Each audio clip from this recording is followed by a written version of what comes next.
So this is the second part of a two-part series on just walking through what's possible with a PlayStation 4 that's been jailbroken as of the 31st of December 2020.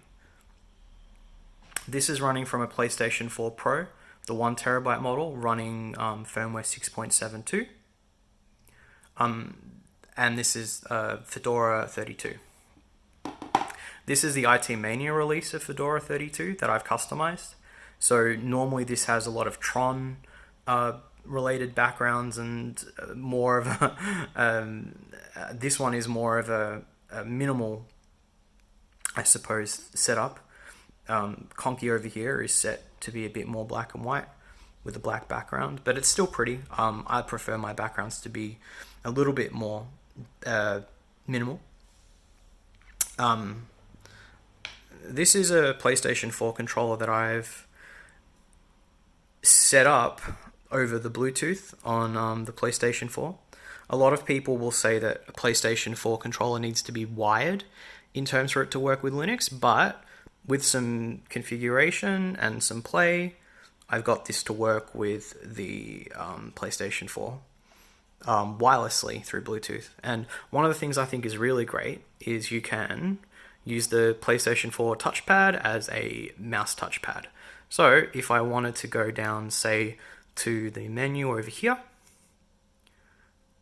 you can use the left side of the bottom section of the touchpad as your normal left click, which is pretty cool, I think. Just going through what emulators I use, because a big draw for using Linux on the PlayStation 4 is emulation. We have Yabause, which is a Sega Saturn emulator. And this is a alright emulator. I wouldn't say it's great, because if you wanted to play, say, your 2D games, absolutely great. So if you're Dragon Force or your Guardian Heroes, Magic Knight Rayearth, Tetris Plus, your 2D JRPGs, great. But if you wanted to, say, play a Virtua Fighter 2 or your Daytona, not so great. You'll be getting 40 to 50 frames per second on that, because the PlayStation 4 is quite limited in terms of like the CPU and things like that. We also have Steam, which I think is great. I've already got some software open, so it doesn't need to load. For obviously, same as the Dreamcast, things like Half-Life 2 will run very well. Golf with your friends, lower demanding software, no issues whatsoever. However, if you're running, say, Grand Theft Auto 4, it's only available for Windows, and I think even if it could run on Linux, it probably wouldn't run very well anyway. Still, if you were wanting to play PC games on your Linux box, no worries.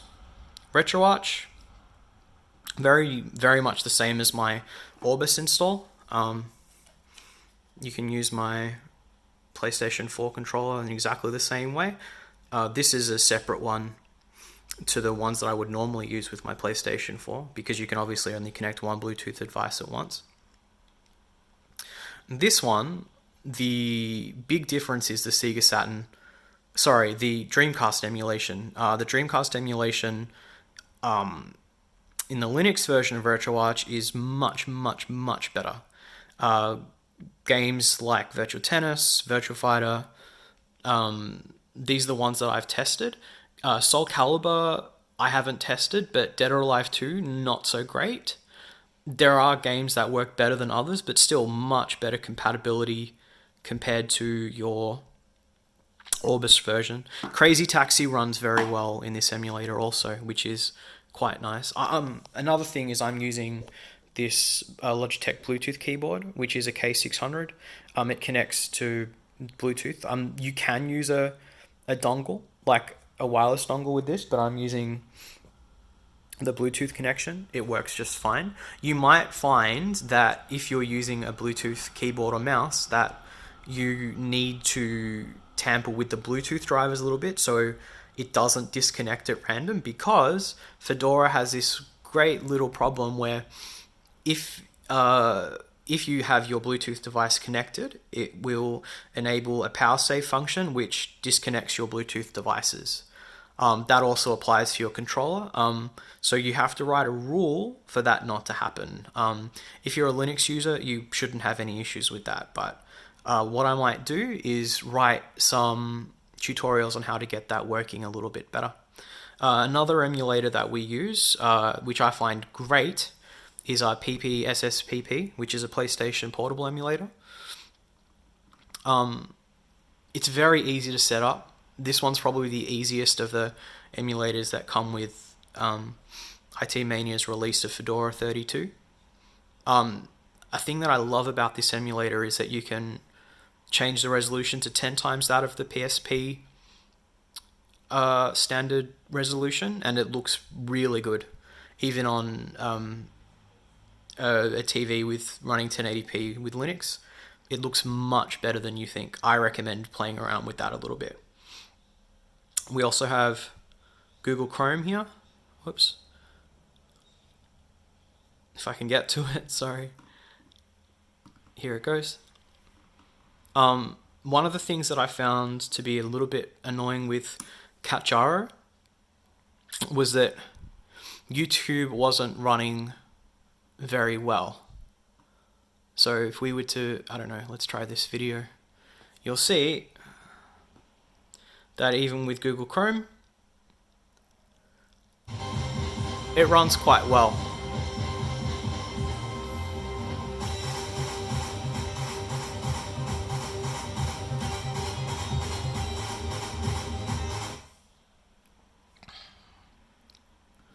One of the other applications that I installed that doesn't come with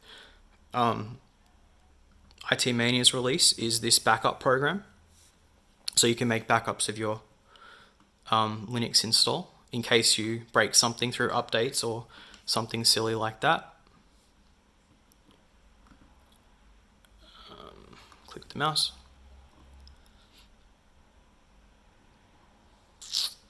Games. You also have PCSX2, which is a PlayStation 2 emulator. I haven't set that up yet, but from what I've heard, and don't quote me on this, you can put PlayStation 2 discs, legitimate ones, into your PlayStation 4 and boot them straight from the emulator. I haven't set it up yet with my ISOs, just because all the PlayStation 2 games that I want to play are already on my Orbis operating system in the PS4. Lutris is something that you can use to open software. There's an emulator for the Wii U, and GameCube called CEMU, and I've heard that it doesn't run well, but I have seen people playing things like Breath of the Wild with a few tweaks, and it's not perfect, but I've seen the frame rates be, between 50 and 55 FPS, which is quite impressive for running a Wii U game. We also have software like Asunder, where we can rip CDs to MP3s on our Linux partition. Kodi, which I've set up. I've customized it a fair bit, installed a new skin and things like that. I don't have a TV tuner, so there's an add-on that's made by an Australian where you can watch, you can link it to the native Kodi channel viewer, and we can, say, stream the news. Dinner plans were up in the air. We've got a WhatsApp group going and there's a lot of debate on... Which is quite great. Whoops. The radio, similar add-on made by the same guy. So you can get your radio streams.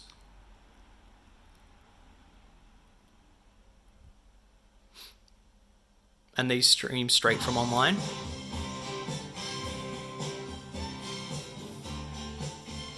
Which I think is quite handy, because I don't have a radio or a TV tuner in my house. But I also have a Raspberry Pi, which I have the pretty similar install of Kodi that does the same things. So I probably wouldn't use this. It's just more the completionist in me who wants to set this up. You can also use it to play movies. So if we wanted to, we can use this to play movies off a USB hard drive. I've got Nightmare on Elm Street Part 2 here. And this is running at 1080p. No skips or anything like that. Looks pretty good to me. You can also play music, MP3s off a USB drive. Very similar to how the music on the movies on the hard drive work. So we could try some Justice.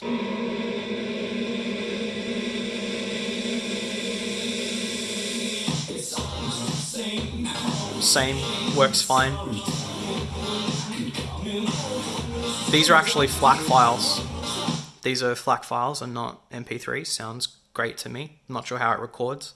Have a weather app set up that comes with the skin. And we also have VLC. I would probably just use Kodi, to be perfectly honest. Just like your normal VLC to work on any other operating system. You also have Spotify. Does the same thing as a normal Spotify. Software would work. So let's try time capsule playlist. Sounds good to me. Let it load.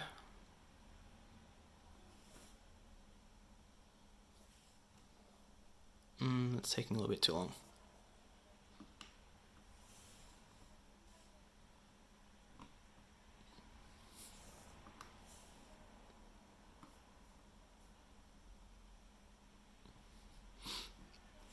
I was listening to some hip hop before.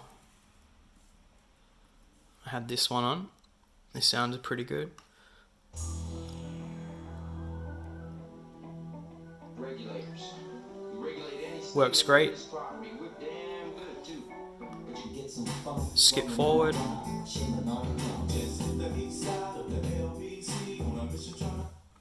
Works fine. Probably one of my most underrated functionalities of this version of Linux, in my opinion,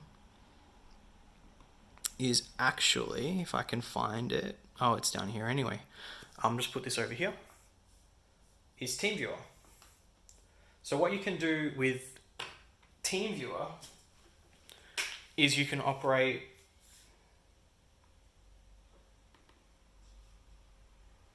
Linux from your PC like you would remote into any other PC. Let me just log in.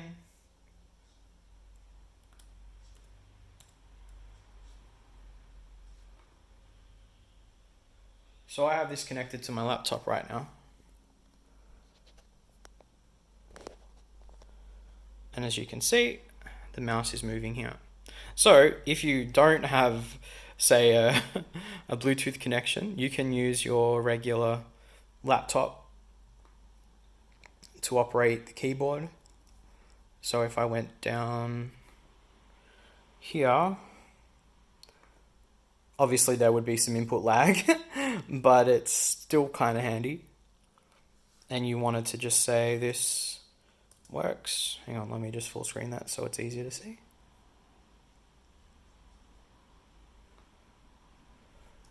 This works. Boom. It appears on the TV in the same way. So I think that's pretty cool. I think that's a little bit pointless, but also very cool in terms of possibilities of things that you can use your Linux install on your PS4 with. It's going to ask me to save, which I'm not interested in doing.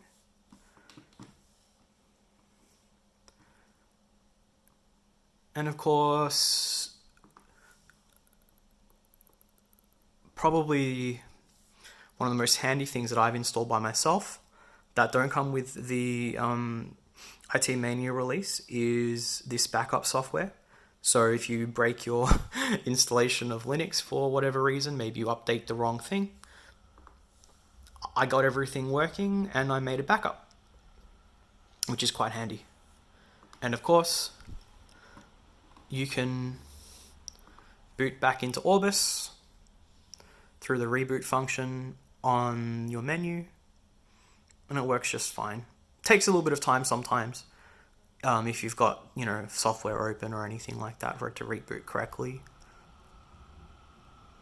Yeah, so this is just a quick run through. There are other things that you can do with Linux, but these are just some of the possibilities that I use that I think are pretty good. Normally I would only use this by myself. If I had guests over or something like that, I would probably use Orbis just to play Retroarch or anything like that. Of course, I have my Raspberry Pi to play movies and things like that on. But aside from that, it's a great little Linux box. Anyway, I hope that was interesting for you. There's not a lot of documentation on things you can use your PlayStation 4 when it's hacked to do, other than, pirate games and things like that. But I find the Linux functionality to be quite interesting. Hopefully, there'll be more developments in terms of it being more stable on 6.72. Obviously on 5.05 you're going to get very good stability, and on 7.02 things seem to be looking up. There is a lot of attention in terms of getting it to run well, and different homebrew developers doing different things. But aside from that, have a play around and see what you can do. The homebrew on Linux, the software on Linux runs exactly how it should most of the time. Some of the things that don't work can happen. For example, the Bluetooth on the regular PlayStation 4 controller, no problems for me. But of course, that could be model dependent. It might be driver dependent. It definitely takes some playing around to get some of it to work. But it's a very interesting time in the PlayStation 4 hacking scene right now, because it's not documented. No one's really documented anything in terms of how things work. Go out and try it yourself. If you get something to work, write a post about it on GBA Temp or something like that. Aside from that, I'm going to leave it at that. Thank you for watching and enjoy the rest of your day.